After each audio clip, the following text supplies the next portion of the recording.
Hello, it's George again. If you fancy reading something absolutely childish that quite possibly may well be the most offensive thing you've ever read, then buy my best-selling book. You can also sign up for my Patreon for hundreds of hours of exclusive content and, of course, check out my own Funkyspectrum website for more videos. Links will be in the description, and like and subscribe here if you want to be kept up to date with all the nonsense on YouTube. Now, let's get to the video.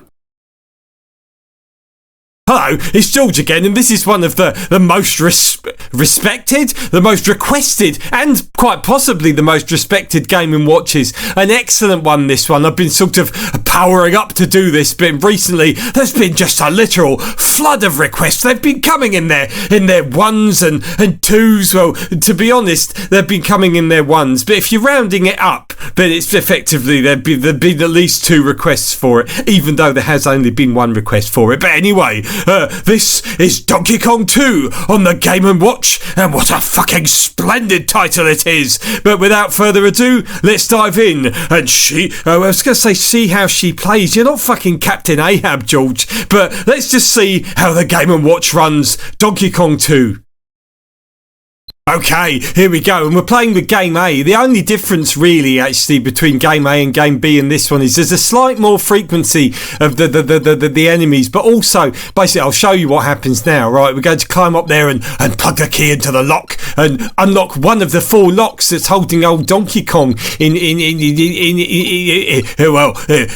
chains, in bondage, as it were. Of course, not actual sort of, well, I mean bondage in the traditional sense of the term, not as in the sexual sense. I don't imagine anyone for a moment has tried to chain up an ape and fillet it ferociously, because I think it'd be quite bloody difficult to chain up an ape. But yeah, as I showed you, when we'll unlock this chain again. Watch where the enemies go.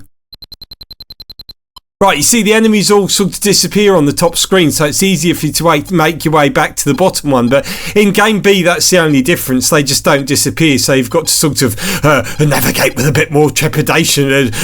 Speaking of trepidation, visits to... bloody hell, you've got to go back before you go forward sometimes. As you can see, our visits to the zoo were treated with a degree of trepidation. After one particular time, we went to...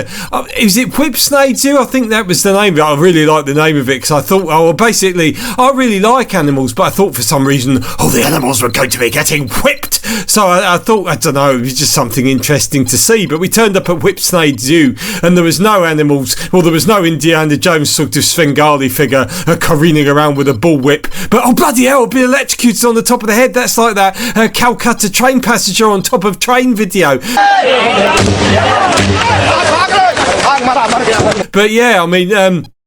it was a massive gorilla down in this sort of trench, and you could sort of look down. It was about 3 metres up these concrete walls, presumably so he couldn't get it. And I chucked a banana down because I thought he would want it. And instead of actually eating it, he unwrapped it and tried to push it up his bottom.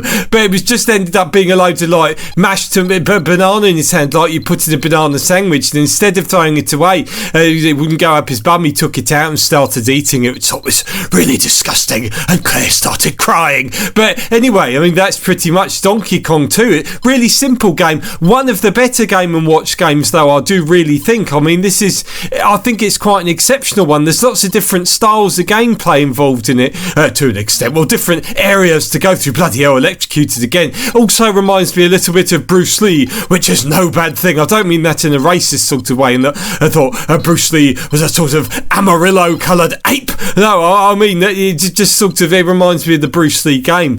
But anyway, I'll take a quick look at Game B. We'll just go in and I'll show you what happens when you get these keys. You need 2 keys to open a lock.